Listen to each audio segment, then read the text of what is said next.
Cody No, Garbrandt here at Ink Magazine headquarters. Gonna do a little Facebook live chat, so shoot your questions down below with whatever you have.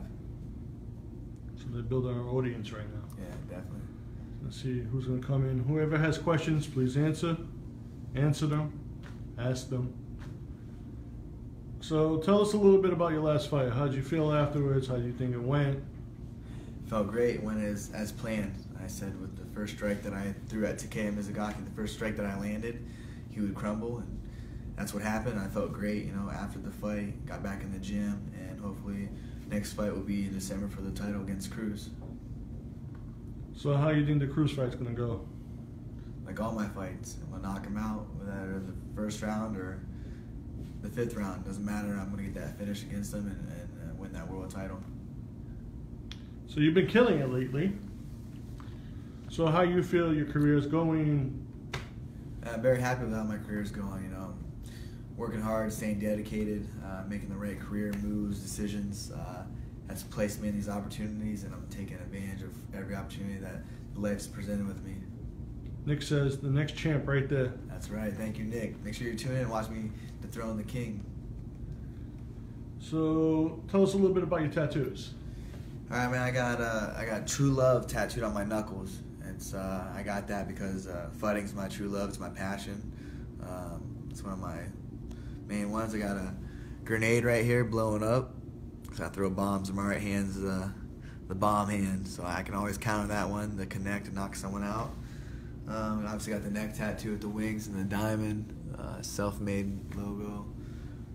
No, he's not taking his shirt off. Yeah, I don't know how to tie a tie, so it'll be hard to take off.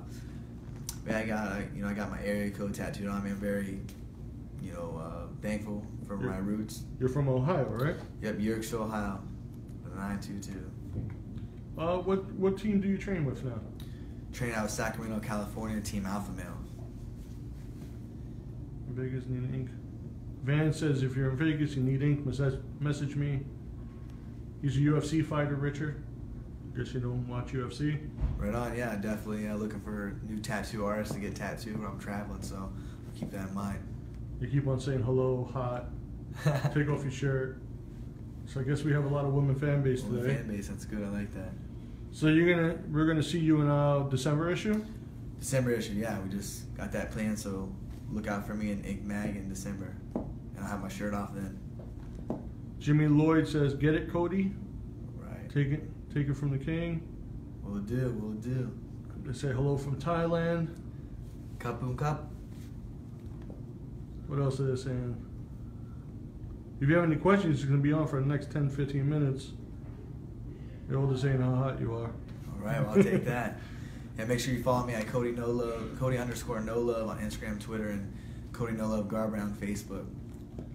So, what are some things that people don't know about you? Some things that people don't know about me. Let's see, I got a French bulldog. If you don't, I'm a bulldog lover, so I got a little blue brindle bulldog, French bulldog. He's about 15 weeks old. His name's Loki, so I got that going. Let's see, I'm into country music. It's like some of my favorite genres. I mean, I listen to all kinds of music, but I would say country is something, I'm saying, from the Yorkshire, Ohio. It's a little small town country. So I'm always listening to country. Hank Williams, Johnny Cash, old school, the old gangsters of the country era. So we were talking before inside, and I was saying I was kind of purist, and I loved the old UFC when you used to just go in there and brawl. Yeah. What are your thoughts? Same. I love that. I'm grateful where the sport's at now, obviously, because it's bigger opportunity for fighters like myself. But those guys paved the way for fighters like myself coming through. 4 fights in one night. Yeah, 4 fights in one night. As I said, like Don Fry, his quote. When he fought, he said he fought when men were men and women didn't fight. That's like one of the realest statements ever. He went in there and fought, no weight classes. You fought up to 4 or 5 times in a night, to be the UFC champion or whatever. So,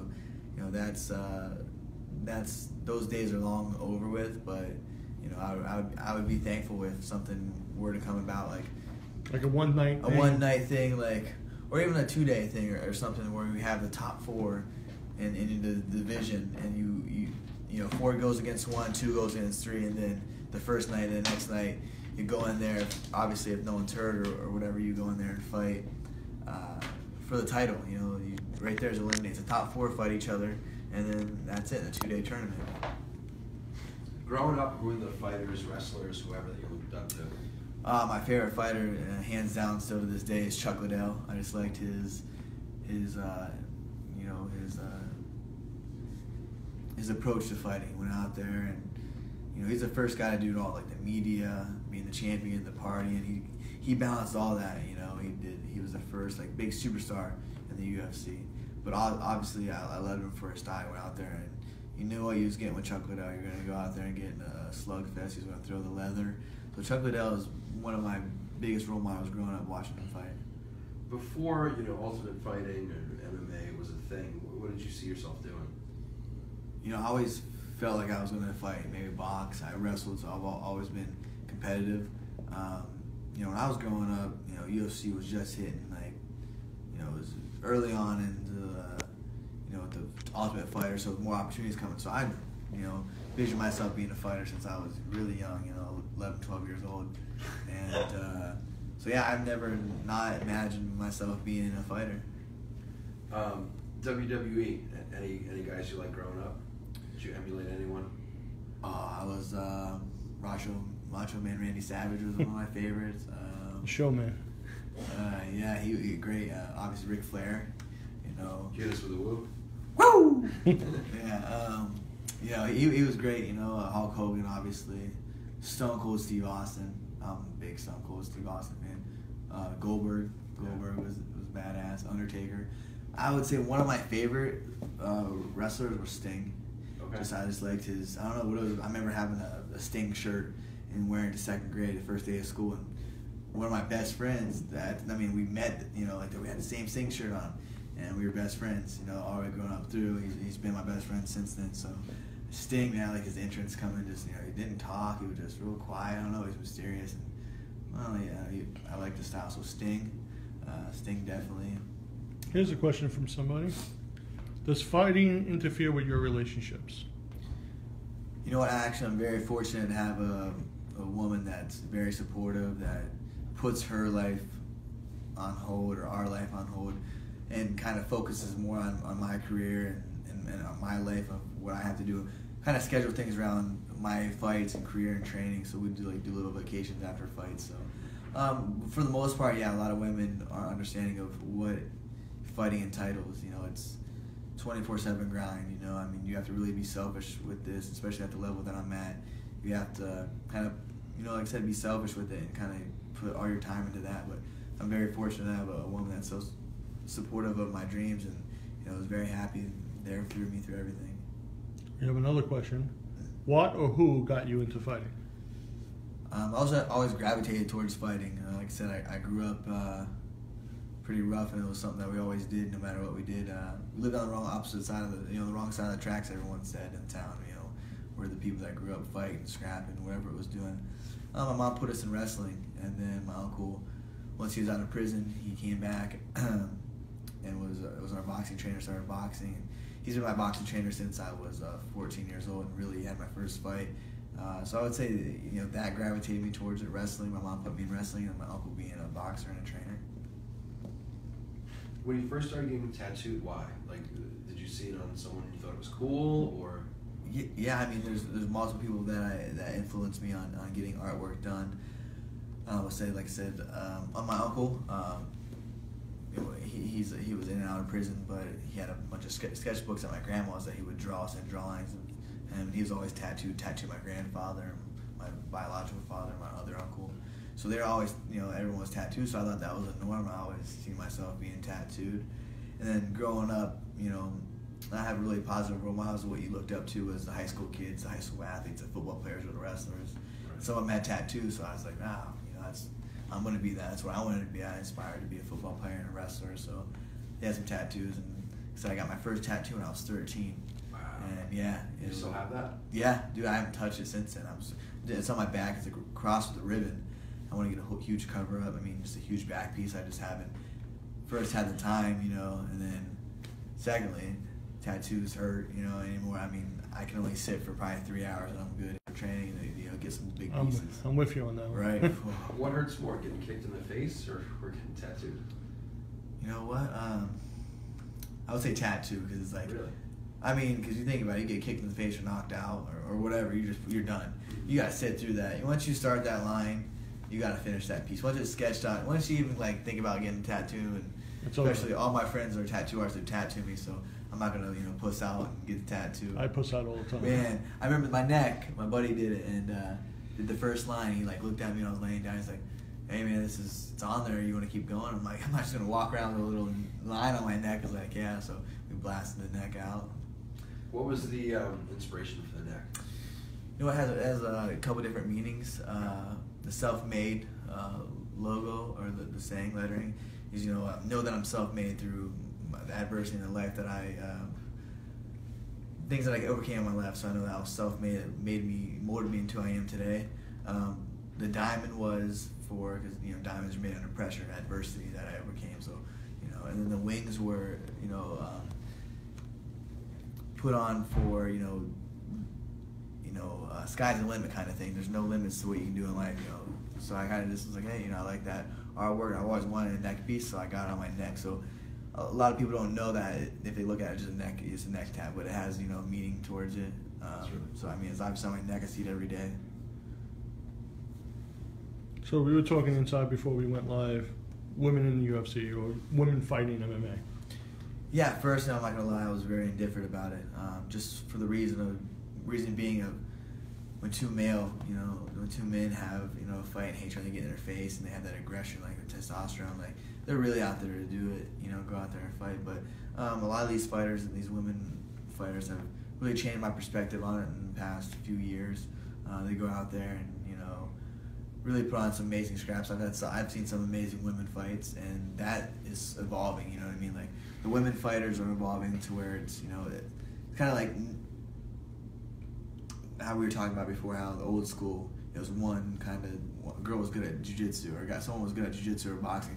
That's how the women were. Now they're starting to get into, you know, the whole well-roundedness of it. It's becoming more of a scrap than just like a lackluster performance. Girls grabbing onto each other, and, you know, the technique is not there, but it's coming. So I'm very thankful for, you know, what women bring to the sport, and changing my opinion on it. When are we going to get rid of the numbers? I'm sick of the UFC 280, UFC 312. Yeah, I don't know. That's, you know, they have so many fights, you know, UFC 202, then you got Fox, and you have Fox 20, you know, the big Fox, you have Fox Sports 1, you have Fight Night. I don't know, I think they do that just for, you know, to remember, oh, this was UFC 202, this was UFC 207. So it's kind of monumental, and like, oh, I fought in this, so it's kind of like you look back and you go back through the, you know, history books and the archives or whatever, you know, when you're all said and done 50 years from now. So I think that's why they do that, but, you know, it'd be nice to, like, UFC New York, or, you know, something like that, or UFC Ohio, or UFC Cleveland. It'd be cool. So the numbers, I mean, yeah, I get you on that one. Sorry. No, yeah, it's good. It's Ink's belief that, you know, one of the reasons why the UFC is so popular now is because boxing seems off. Like there's something, the four of us in this room could judge a fight differently, where it seems like the UFC is more fair in their decisions. Do you think that's something that sort of resonates with the fans of the country? Yeah, I think the judging is a huge, you know, they have their favorites going into the fights, and they want to, like, say if Top Rank has this fighter, and they're bringing this fighter in from a different country or whatever, they want their Top Rank guy to win. So if it goes going to go to a close fight, they'll say it's a draw. I think that's where it's lackluster performances, or those kind of fights that are kind of really killing boxing. And plus, there's no real big stars, and you know, Mayweather was a star, now he's done, and there's that heavyweight era. There's no, you know, when boxing's flourishing, it's because there's a heavyweight star going out there and being a Mike Tyson, Muhammad Ali, a Joe Frazier, you know, all these, you know, past great heavyweight champions. That it's not there. The draw's not in boxing, and I think that the reason why MMA is coming so mainstream is because it's all martial arts. You know, you have this kid growing up who's done karate since he was 3, and he wants to do MMA. So you have the karate people, the jiu-jitsu people, the wrestlers, the boxers, the kickboxers, the Muay Thai guys. You know, you have all that martial arts. That's why it's expanded so big, because everyone can even want to do MMA, if they have this whatever martial art background, they just learn and become a mixed martial artist. Right. So here's a question: who was your toughest fight? My toughest fight was my brother Zach. I was 17. It was the last time we fought. Yeah, that was my toughest fight to date for sure. It was like a good 45 minutes to an hour fight on a back. We drove out to a back road and fought each other. And yeah, that was definitely my toughest fight. Favorite female fighter? Favorite female fighter? That's a good one. Shoot, Joanna. I really like Joanna. I'm not sure. She's from Poland. I'm not sure her last name. I really like her approach to fighting, the way that her fighting skills, her stand-up's very good. So Joanna, the 115-pound UFC world champion. Would you fight TJ Dillashaw? Yeah, for sure. But the thing is, I'm next in line for the title shot. So the thing is, TJ's gonna have to fight me. That's the reverse of it. So this has been coming up a few times as a question. TJ? No. Would you ever step up to fight Conor McGregor? Oh, for sure. It's because I have adversaries that I have to dispose of in my division. I have to wipe out my whole division. My sole focus is on Dominic Cruz, getting that title, dethroning the bantamweight king. Stapling my spot in the 135-pound division, and then going up and fighting Conor McGregor. If he's still the champion at 145, he's still in that division. The super fights are there. That's the money fights, the super fights for sure. I would fight Conor McGregor. What's your ultimate goal? Ultimate goal, like a 5-year plan, Yeah. kind of thing. I would, love to have the world title, defend it a few times, then go out and the next chapter of my life with starting a family, maybe doing some business. I want to fight forever. I don't want to do that to my body. I don't want to get in, make a clean sweep of the division, defend my title a few times, walk away with my head held high. Not have to crawl away from the sport that I love. Have to leave a bad taste in my mouth. Like some fighters have to do, or stay in it too long and kind of ruin their name when they should have gotten out too long. Before this. So in a perfect world, I would win the title, defend it a few times, and go in the next chapter of my life, whatever that is, with business and starting a family and just enjoying life in that aspect. Right on. According to most of these commenters, you could be a male model. So. Male model? Oh man, So I want watch some models that with nose. gloves. Anything else you'd like to add? Anything else you'd like to tell the fans? You had 500,000 people on. All right, on. These Well, past 15 minutes. Well, thanks for tuning in. You can see me in December issue of Ink Mag, so make sure you tune into that. Thanks for tuning in and support. Hopefully I get the title shot in December. And big things, I got an Ink magazine. I'll be in Ink magazine, and then I'll come back for the next, whenever that is, with my title. So thanks for tuning in, guys.